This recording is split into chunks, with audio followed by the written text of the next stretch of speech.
लेकिन सबसे बड़ी समस्याओं में से एक अम्बेडकर भी थे। अंग्रेज तो थे ही थे। उनसे बड़ी समस्या ये है कि यार अंग्रेजों को भेजो ना, समाज क्यों बदल रहे हो।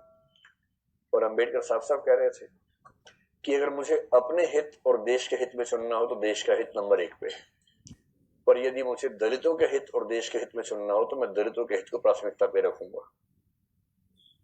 क्योंकि अगर अंग्रेज चले गए ऐसे ही तो यहां के सवर्ण हमें छोड़ेंगे नहीं, और दलितों की पराधीनता अंग्रेजों के आने से पहले ज्यादा थी, अंग्रेजों की उपस्थिति के समय कम पराधीनता थी। आपको गुस्सा तो आता होगा अम्बेडकर का कई बार, क्या ये कैसा आदमी था, है ना, लेकिन आप तर्क सुनेंगे तो दंग रह जाएंगे, तर्क अच्छे हैं। और मजे की बात है कि भारत की संविधान सभा में अम्बेडकर जितनी पढ़ाई पूरी संविधान सभा में एक भी मेंबर ने नहीं कर रखी थी। केवल एक BN राव थे जो एडवाइजर थे, उनके पास ठीक ठाक पढ़ाई थी, उन्हें छोड़ दें, बाकी सब मिट्टी के मतलब पेंदे टाइप के थे, प्यादे थे उनके सामने। पढ़ाई लिखाई का जो लेवल अम्बेडकर साहब का है वो किसी का नहीं। तो कुछ लोग मैंने देखा कि सवर्ण मानसिकता के कुछ लोग अम्बेडकर को देशद्रोही घोषित करना चाहते हैं इन्हीं कथनों से कि दलित प्रश्न और देश के प्रश्न में दलितों को प्राथमिकता दूंगा तो बुरा मान जाते हैं। और उन्हीं से आप पूछो कि अगर हिंदू का प्रश्न हो और देश का प्रश्न हो, किसी प्राथमिकता दोगे तो हिंदू, हिंदुस्तान है, मगर समझते हो तो हिंदुस्तान है बोलते हैं, हिंदुस्तान है। मुसलमान तो आए हैं, जा भी सकते हैं, लेकिन हिंदुस्तान है। तो अंबेडकर उस समय पावरफुल हो चुके थे, और अंबेडकर को मैं तो बड़ा सलाम करता हूं इस सेंस में। आमतौर पर वंचित वर्ग में जब कोई पढ़ लिख लेता है ना, अपने वर्ग से कन्नी काट लेता है। रिजर्वेशन का सबसे बड़ा दुख ये है, रिजर्वेशन का सुख ये है कि वंचित वर्गों के लोग आने लगे हैं सत्ता में, और जैसे ही एक गांव से एक बच्चा, दलित बच्चा IAS बनता है ना, पूरा गांव IAS बन जाता है।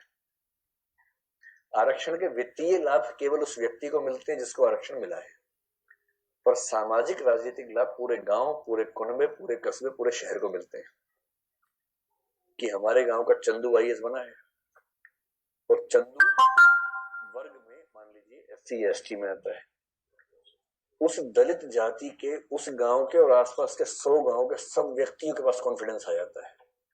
कुछ बिगड़ा, चंदू को फोन लगा दिया, चंदू, ए चंदू बिटवा देखिए जरा। अब पुलिस वाले ने रोका लाइसेंस के लिए, रुको रुको बात करवाते हैं, ऐसे करके कह रहे किसको फोन करो, चंदू को फोन करो, छोड़ दो कोई बात नहीं, आप जाओ जाओ जाओ, आप गाड़ी कैसे भी ले जाओ, सिर के ऊपर रख के ले जाओ, कोई बात नहीं, हम कुछ नहीं बोलेंगे। कॉन्फिडेंस लेवल बढ़ जाता है। एक रिजर्वेशन का फायदा ये होता है, आर्थिक फायदा नहीं होता, रिजर्वेशन आर्थिक मामला नहीं है, तो सामाजिक राजनीतिक समतलीकरण का मामला है, उसमें उसको देखना है। और अम्बेडकर ने, आजकल क्या होता है कि जो बच्चा IAS बनता है सबसे पहले कोशिश करता है कि उसकी जाति किसी को पता ना लगे कि वो रिजर्वेशन में है। और बहुत सारे लोग SC ST या OBC से रिजर्वेशन का लाभ लेकर अगर IAS बनते हैं तो कोशिश करते हैं कि शादी किसी सवर्ण समाज में हो, क्योंकि IAS खुद एक जाति है, उस जाति में शादी कहीं भी हो सकती है, वहां जाति प्रथा बीच में नहीं आती है। ऐसी IPS भी एक जाति है जो IAS से नीचे की जाती है, लेकिन ठीक ठाक जाती है, वो भी अपने आप में ठीक ठाक जाती है। जैसे IAS पति IPS पत्नी, लोग कहेंगे हाँ ठीक है, IPS पति IAS पत्नी, तो लोग कहते हैं अच्छा चलो कोई बात नहीं ठीक है। इस तरह से मैनेज करते हैं, क्योंकि IPS नीची जाती है, IAS थोड़ी ऊंची जाती है, और IRS और बाकी सब तो बहुत ही नीची जाती है, और उसमें जो ग्रुप भी है वो तो शूद्र टाइप के माने जाएंगे कि ये तो बहुत ही नीचे के लोग हैं। बेशक UPSC ने सफलता दी हो, पर ये तो ये नहीं चलेंगे, इनके 10 नंबर कम आए से इनको बाहर करो यहाँ से।